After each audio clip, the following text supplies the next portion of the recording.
Bom, então vamos lá. A ideia hoje é tentar analisar um pouco dessa questão. Por que que Deus ele aceita a oferta de Abel e ele rejeita a de Caim? É um dos temas aí que está sendo coberto aí na nossa lição, ok?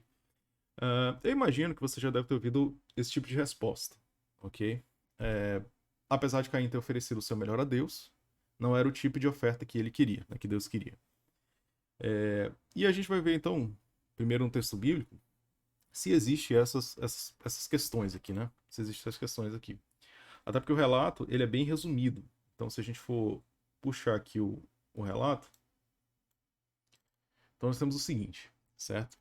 É, Bom, aqui no início do capítulo 4 vem a questão do nascimento tanto de Caim e Abel, certo? E a característica dos dois irmãos, né? Abel foi pastor de ovelhas e Caim lavrador. Aconteceu que no fim de uns tempos trouxe Caim do fruto da terra uma oferta ao Senhor. Abel, por sua vez, trouxe das primícias do seu rebanho e da gordura deste. Agradou-se o Senhor de Abel e de sua oferta, ao passo que Caim de sua oferta não se agradou. Irou-se, pois sobremaneira Caim e descaiu-lhe o semblante. Certo? E aí tem o restante do relato. Ok? A ideia é dar um foco mais nisso aqui. Bom, se a gente for tentar analisar algumas coisas aqui, a princípio, pelo texto bíblico, nós não temos muitos detalhes, correto? Então, eu apontei aqui que do texto bíblico, nós poderíamos ali dizer que essa oferta ela foi uma oferta espontânea, vamos dizer assim, não aparece registro de Deus pedindo oferta, o que aparece é eles se apresentando, certo? Depois de ou seja, um belo dia, por assim dizer, né? Aconteceu que no fim de uns tempos trouxe Caim aí uma oferta e Abel também, ok? Ela é uma oferta não especificada a princípio, cada um traz uma oferta, mas, de novo, não tem assim exatamente um texto que diga, olha, a oferta era para ser assim, dessa forma, pelo menos nesse relato até então. E existe um foco, certo? No ofertante e depois na oferta, ok? Então, primeiro Deus, o que o texto indica, né? Primeiro Deus ele aprova o ofertante, ou seja, agradou-se o Senhor de Abel e da sua oferta, ao passo de que Caim da sua oferta não se agradou, ok? Então, parece ter um destaque aí para o ofertante primeiro e depois a oferta, ok? Bom, vamos tentar analisar o que nós temos aqui, certo? E também é, essa questão, né, desse tipo de oferta, etc. No Santo da Bíblia, nós temos já algumas outras informações sobre Caim, ok? Então, será que de repente foi aqui Deus simplesmente Caim não trouxe, Caim era inocente aqui, por exemplo, e não trouxe uma oferta, foi, sei lá, ele foi descuidado aqui e por conta disso Deus o rejeitou? Algumas informações a mais sobre Caim que tem no restante da Bíblia, né? Então, por exemplo, você pode pegar 1 João 3, a partir do verso 11, que vai dizer assim: porque a mensagem que ouvistes desde o princípio é esta, que nos amemos uns aos outros. Não segundo Caim, que era do maligno, e assassinou a seu irmão. E por que o assassinou? Porque as suas obras eram más e as de seu irmão eram justas. Aqui já acrescenta é, algum conteúdo sobre o caráter de Caim, ok? Sobre o caráter de Caim, certo? Esse é um dos textos aqui que mostra sobre isso. No livro de Hebreus, no capítulo 11, verso 4, diz assim: pela fé, Abel ofereceu a Deus mais excelente sacrifício do que Caim, pelo qual obteve testemunho de ser justo, tendo a aprovação de Deus quanto às suas ofertas. Por meio dela, também mesmo depois de morto, ainda fala. Então aqui talvez dá até a entender que existe ali uma junção, né? Existe uma junção entre, ou seja, existe uma importância na oferta aqui, certo? Então porque ele vai falar, Abel ofereceu a Deus mais excelente sacrifício. Então aqui esse excelente sacrifício pode ser tanto a ideia do próprio caráter de Abel em oferecer, ou pode ser próprio da qualidade do sacrifício também, né? Pelo qual obteve testemunho para ser justo, tendo a aprovação de Deus quanto às suas ofertas, ok? Por meio dela também, mesmo depois de morto, ainda fala. Muito bem, então o que dá a entender aqui é que Caim, e isso vai percorrer o restante do texto, Caim a princípio parece ter um caráter assim duvidoso, tá? Então o que acontece depois logo é o que? Ele tem Deus ali até o repreende, assim, né? Ou seja, até tenta arrasar, ou seja, até tenta resolver ali a questão com ele, porque você não dirá, por que deixar o semblante, se procederes bem não é certo que serás aceito, se todavia procederes mal, esse pecado já és a porta e o seu desejo será contra ti, mas cumpre a ti dominá-lo. E o que acontece depois, né, ao invés de Caim aceitar esse conselho, ele acaba matando seu irmão. E o restante do capítulo todo vai dar esse destaque em Caim. Na verdade, toda a história do capítulo 4 ela dá muito mais destaque a esse personagem chamado Caim, ok? Então, basicamente é isso.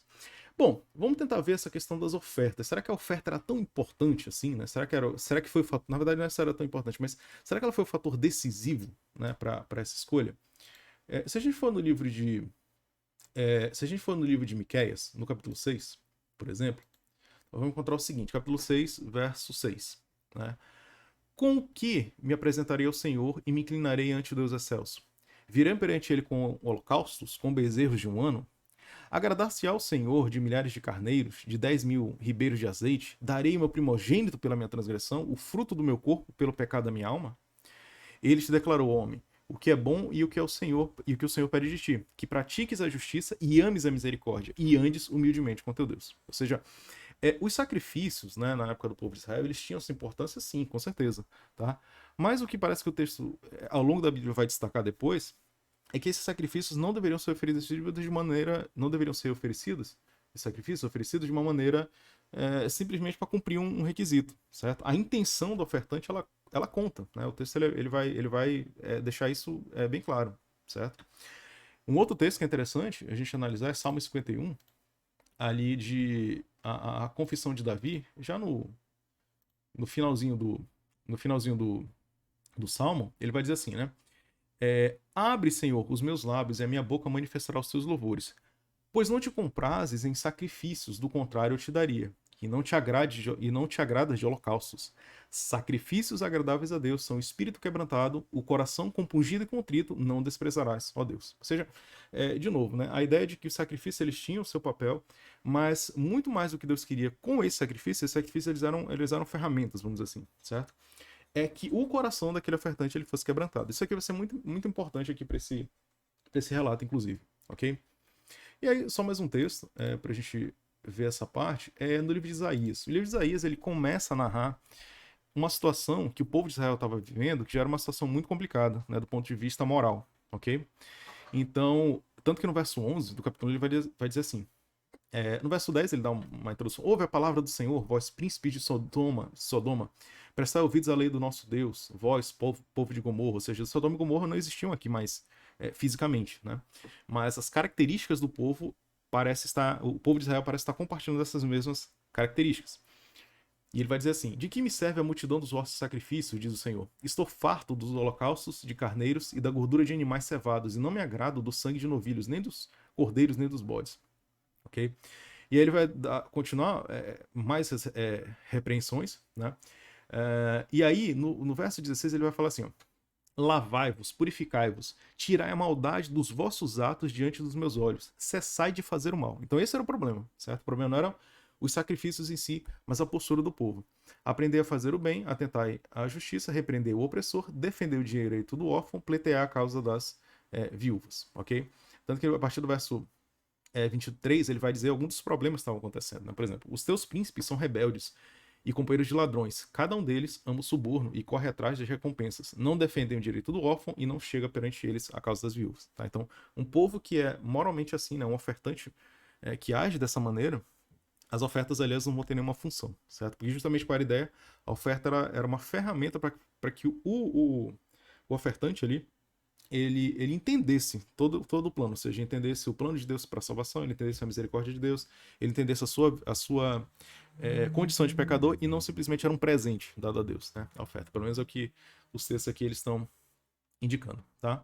Então, de novo, voltando aqui ao resumo, o que dá mais a entender, né, até então esse relato, é que o caráter de Caim era o que de fato foi um dos problemas aqui, né, de Deus não ter aceitado a sua oferta e não necessariamente a oferta em si, certo? Até então que nós temos texto bíblico é esse. Se nós formos para os textos de Ellen White, nós vamos ver o seguinte, tá?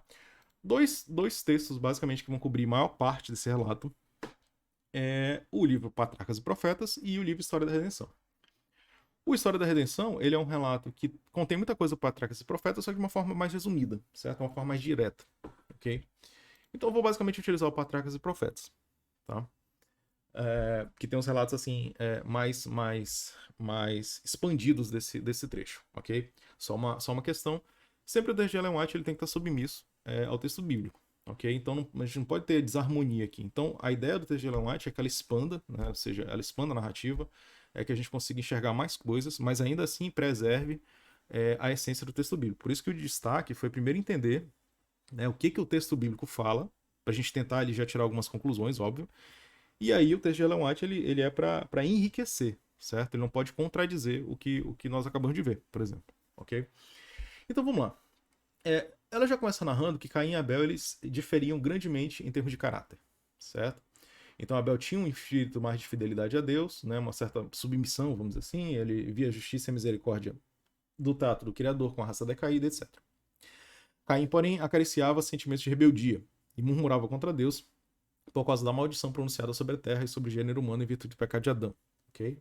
Então, no caso, ele permitiu que a mente se deixasse levar pelo mesmo conduto que determinara a queda de Satanás, condescendente com desejo de exaltação própria, pondo em dúvida a justiça e a autoridade divinas. Muito bem. Então, aqui já confirma um pouco do que nós vimos no texto bíblico, que o caráter de Caim ali, ele era duvidoso. A única coisa, o que é acrescentado a mais aqui é que eles já eram assim, certo? Ou seja, o texto bíblico não deixa exatamente tão claro, né, assim, tão explícito assim,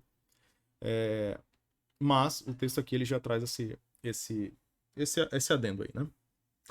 Esses irmãos foram provados, assim como fora Adão antes deles, para mostrar se creriam na palavra de Deus e obedeceriam a mesma.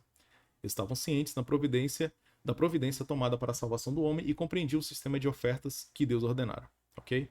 E aqui ela vai dar mais alguns detalhes desse sistema de sacrifícios. O História da Redenção, ele adiciona mais uma coisa dizendo o seguinte, que deles era requerido que praticassem um sistema de humilde obediência, mostrando sua reverência a Deus e na fé no Redentor prometido e da dependência dele, mediante o sacrifício dos primogênitos do rebanho e de sua solene apresentação com sangue como uma oferta queimada a Deus. Então, esse detalhe aqui, né, depois eu volto aqui no PowerPoint só para a gente... Então aqui dá a entender assim, que eles conheciam, ou seja, essa oferta que foi oferecida ali, dá a entender que eles sabiam, pelo texto de Ellen White, dá a entender que eles sabiam ali que tipo de oferta era para ser oferecida, ok? Bom, tanto que ela vai narrar aqui que Abel apresentou um sacrifício de rebanho de acordo com a instrução do Senhor, mas Caim, desrespeitando o mandato direto e explícito do Senhor, apresentou apenas uma oferta de frutos, ok? E aí, bom, ela vai dizer que a oferta de Caim não exprimia um arrependimento de pecado, né? E... cadê? Ele viria com seus próprios méritos, não traria o cordeiro, nem misturaria seu sangue com a oferta, mas apresentaria os seus frutos, produz seu trabalho. Apresentou sua oferta como um favor feito a Deus, pelo qual esperava obter a aprovação divina. Caim obedeceu ao construir um altar, obedeceu ao trazer um sacrifício, prestou, porém, apenas uma obediência parcial. A parte essencial, o reconhecimento da necessidade de um redentor, ficou excluída, ok? Então, se nós voltarmos aqui na nossa comparação, tá? A ideia que eu tentei fazer aqui foi o seguinte, então, no texto bíblico até então, a gente vê como é uma oferta espontânea. Já no texto de Ellen White, essa oferta parecia ser uma oferta até requisitada, tanto que é aqueles trechos que ela vai falar de que eles deveriam apresentar essa oferta. Tá? Não acho que existe uma contradição entre os dois textos, até de novo, o fato de Deus ter solicitado, eles saberem que deveriam fazer, apesar de não estar explícito no texto bíblico, não é uma coisa que não é uma coisa de dizer que dá a entender que também que não existe, ok? É uma oferta. Então essas comparações aqui, por mais que são diferentes, não quer dizer que uma contradiz a outra, tá? Bom, no texto bíblico não se especifica qual é a oferta, certo? E já no texto de Ellen White vai dizer que essa oferta já é conhecida. Geralmente essas abordagens de que a oferta era conhecida é baseada no capítulo 3 de Gênesis, verso 21, onde ele vai dizer que fez o Senhor Deus vestimenta de peles para Adão e sua mulher os vestiu. Então aqui já dá a entender, né, daria a entender aqui que existiu o primeiro sacrifício de um animal, e esse animal serviu para justamente cobrir a nudez de Adão e Eva, e etc. Tá bom? Então, baseado nisso, é que esse sistema de sacrifício de animais, então, já seria conhecido, ok? E, no texto de Ellen White, a gente tem aí um foco no ofertante e também na oferta, ok? Então, aqui já existe um balanço maior uma conexão maior entre o ofertante e o tipo da oferta, a característica da oferta. Até porque no próprio texto ela vai dizer que Caim, ele de fato prestou algumas coisas, mas, vamos dizer assim, não foi aquilo que Deus pediu, mas em contrapartida também isso pode ter sido simplesmente um sintoma, uma externalidade do próprio caráter de Caim. Ok? Então essas talvez sejam algumas conclusões que dá pra gente ter. Bom, em relação a geralmente uma pergunta, a resposta que é dada para essa pergunta. Apesar de Caim ter oferecido o seu melhor a Deus, não era o tipo de oferta que ele queria. Então, de fato, Caim, não oferece o seu melhor. Isso não está no texto, ele simplesmente oferece a sua produção ali. não dá indicativos que era uma coisa tão especial assim. Já Abel é destacado no texto que ele oferece ali as primícias do seu rebanho. Ok? Qual é a questão de você, muitas vezes, se dar ênfase a... Por que talvez seja um problema você dar ênfase à oferta, né? Focar muito na oferta.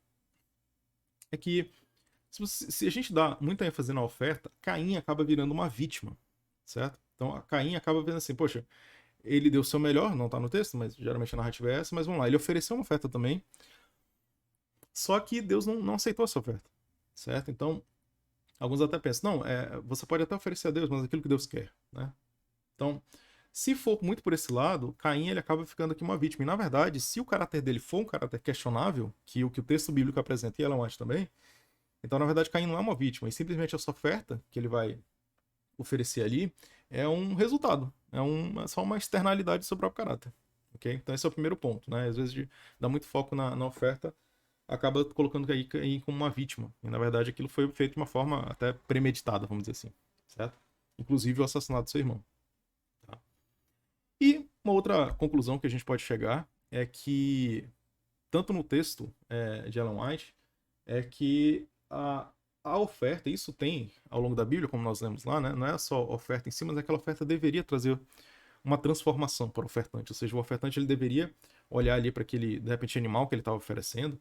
E aquilo devia, na verdade, aquilo não era um presente para Deus. Deus não necessitava daquilo, mas aquilo devia transformar, ironicamente, ou seja, o fato de Deus pedir aquela oferta trazia mais benefício para o ofertante do que para Deus, certo? Então, para que o ofertante ele olhasse aquela oferta ali e ele reconhecesse assim a dependência, ele reconhecesse que ele precisava de um de um de um substituto para ele, por ele, porque senão ele era quem devia estar no lugar daquela oferta, por assim dizer.